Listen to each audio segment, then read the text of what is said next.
कोहरे में छिपा हुआ भूत। रात का घना कोहरा और उसमें छुपा हुआ एक रहस्य गांव जो सदियों से एक भव्य कहानी को अपने सीने में दबाए बैठा था। कोहरे की चादर जब भी इस गांव को ढकती तब यहाँ के लोग डर के साए में जीने लगते थे। कहते हैं कि कोहरे में छुपा हुआ एक भयानक भूत अपनी शिकार की तलाश में निकलता है। यह कहानी एक ऐसे गांव की जहाँ रात के समय कोहरा आते ही लोग अपने घर में दुबक जाते और खिड़की दरवाजे को बंद कर देते ताकि उन्हें उस भूत का सामना न करना पड़े।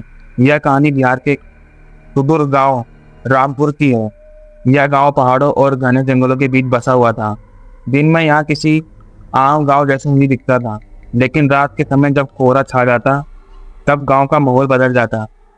लोग कहते थे कि इस गांव में एक श्रापित आत्मा भटकती है जो कोहरे के साथ प्रकट होती है और उसे जो भी मिलता है उसे अपनी दुनिया की ओर खींच लेती है। गांव में कई बार रहस्यमयी मौतें हुई थी और हर बार इन मौतों का कारण किसी को समझ नहीं आता था। इस मौत के पीछे कोई निशान नहीं मिलते और लोगों का सिर अजीब ढंग से टूट फूट जाता था। ऐसा लगता था कि जिनसे किसी ने उसे घसीट कर मारा हो। जब भी ऐसी मौत होती तब गांव में एक ही चर्चा होती, कोहरे में छिपा हुआ भूत वापस आ गया। गांव के बुजुर्गों के अनुसार यह कहानी कई सदियों पुरानी है। गांव के में किसी एक बहुत ही धनी जमींदार हुआ करता था जिसका नाम ठाकुर विराट सिंह था। वह गांव का सबसे अमीर व्यक्ति था और उसे अपनी ताकत पर बहुत घमंड था। ठाकुर विराट सिंह ने अपनी जिंदगी में कई गलत काम किए थे, जिनमें गरीबों की जमीन छीनना और उन पर अत्याचार करना शामिल था। एक बार ठाकुर ने एक निर्दोष किसान की बेटी को बलपूर्वक अपने महल में कैद कर लिया। उस लड़की के नाम माधवी था। माधवी के पिता ने ठाकुर के खिलाफ आवाज उठाई, लेकिन उसकी आवाज दबा दी गई। ठाकुर ने उस किसान को बेरहमी से मार डाला और माधवी को भी जिंदा नहीं छोड़ा। वह मासूम लड़की अपनी मौत से पहले ठाकुर को शराब देकर मर गई थी। उसकी आत्मा कभी भी चैन से नहीं रहेगी और वह कोहरे में हमेशा भटकेगी। माधवी की मौत के बाद ही गांव में रहस्यमयी घटनाएं होने लगी। जब भी गांव में आता, कोई ना कोई व्यक्ति गायब हो जाता या मृत पाया जाता। ठाकुर विराट सिंह भी एक दिन अचानक गायब हो गया और उसकी लाश कभी नहीं मिली। लोग कहते हैं कि उसकी आत्मा माधवी की शराब का शिकार हो गई थी और तब वह भी कोहरे में भटकता रहता है। समय के साथ यह डरावनी कहानी गांव की जिंदगी का हिस्सा बन गई। लोग कोहरे के समय घर से बाहर निकलने से बचते लगे और गांव के युवकों को खास तौर पर हिदायत दी जाती थी कि वह घना कोहरा हो तो कहीं बाहर ना जाए। लेकिन युवा मन हमेशा साथी होता है। कहानी की शुरुआत होती है 4 दोस्तों रवि, मोहित, प्रीति और अनिल के। ये चारों गांव के ही रहने वाले थे और आपस में गहरे दोस्त थे। उन्होंने बचपन से ही एक कोहरे वाली कहानी को सुना था, लेकिन उन्हें इस पर कभी विश्वास नहीं हुआ। वे सिर्फ गांव के बुजुर्गों का अंधविश्वास मानते थे।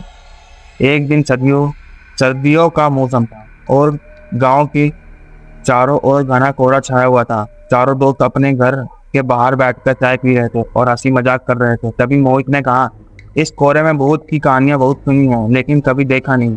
क्यों ना आज हम शमशान घाट पर जाकर इस रहस्य का पता लगाएं।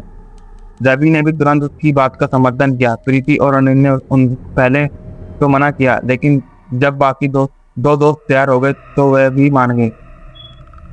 चारों ने सोचा कि यह सिर्फ एक मजाक होगा और गांव के लोगों के डर को झूठ साबित करेंगे। रात का समय था और कोहरा बहुत घना हो चुका था। चारों दोस्त टॉर्च लेकर शमशान घाट की ओर चल पड़े। शमशान घाट गांव से थोड़ी दूर पर था और वहां तक पहुंचने के लिए उन्हें घने जंगल से होकर गुजरना पड़ता था। चारों ने हंसते हुए अपनी यात्रा शुरू की, लेकिन जैसे जैसे आगे बढ़ते गए कोहरा और गहरा होता गया। कुछ दूर चलने के बाद उन्हें महसूस हुआ कि अब वे एक दूसरे को भी ठीक से देख नहीं पा रहे थे। कोहरा इतना घना हो चुका था कि टॉर्च की रोशनी भी ठीक से दिखाई नहीं दे रही थी। अचानक उनके पास से किसी के चलने की आवाज सुनाई दी। यह आवाज ऐसी थी मानो कोई भारी कदमों से चल रहा हो। रवि ने टॉर्च घुमाते हुए कहा, कोई है यहाँ? लेकिन कोई जवाब नहीं आया। जब उनकी अंदर डर की हल्की लहर दौड़ गई थी, लेकिन वह एक दूसरे के सामने इसे मानने को तैयार नहीं थे। जैसे ही आगे बढ़े, प्रीति को अचानक लगा कि किसी ने उसका हाथ पकड़ लिया है और वह चौंक गई और चीख पड़ी, मुझे जाने दो। बाकी तीनों दोस्तों ने उसकी चीख सुनी और उसकी ओर दौड़ पड़े। प्रीति रो रही थी और वह कह रही थी कि किसी ने उसका हाथ पकड़ लिया था, लेकिन वहाँ कोई नहीं था। रवि ने उसे शांत कराया और कहा, तुम्हें सिर्फ वहम हो रहा है। इस कोहरे में ऐसा लगता है कि ऐसा लग सकता है। चलो अब हमें जल्दी शमशान घाट तक पहुंच जाना चाहिए। प्रीति को समझ तो नहीं आया, लेकिन वह दोस्तों की तरफ चलने लगी। अब उसकी गति धीमी थोड़ी तेज हो गई थी, क्योंकि सभी के अंदर एक अनजाना डर बैठने लगा था। कुछ ही देर बाद वह शमशान घाट के पास पहुंच गए। वहां का दृश्य बेहद डरावना था। पेड़ों के बीच खड़ा हुआ शमशान और चारों ओर फैला घना कोहरा। जैसे ही उन्होंने वहां कदम रखा, उन्हें किसी और के होने का एहसास हुआ। एक सर्द हवा का झोंका उनके पास से गुजरा और तभी उनकी नजर सामने एक पुरानी पीपल के पेड़ पर पड़ी। पेड़ के नीचे सफेद कपड़ों में लिपटी हुई एक आकृति खड़ी थी। उसकी आंखें लाल थी और उसका चेहरा अजीब ढंग से विकृत था। वे चारों तब खड़े रह गए।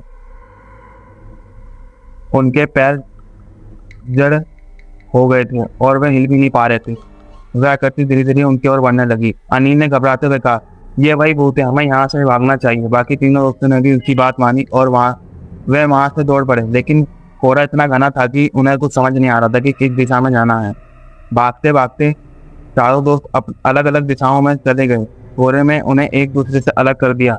रवि जो सबसे आगे भाग रहा था अचानक रुक गया और अपनी सांसें भारी महसूस हो रही थी और उसके सामने कोहरा और घना हो गया।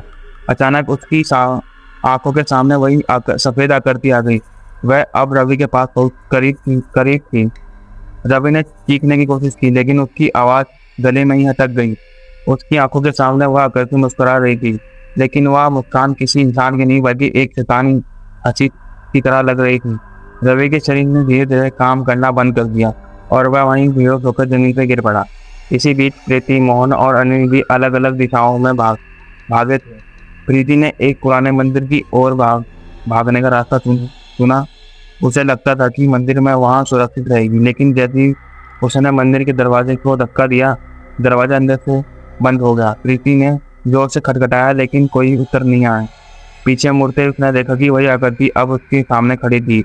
उसकी आंखों में लाल अंगारे जल रहे थे और उसके पैरों से जमीन पर खून बह रहा था। रिद्धि की चीखों से गांव गूंज उठा, लेकिन उस कोहरे में उसकी आवाज खो गई।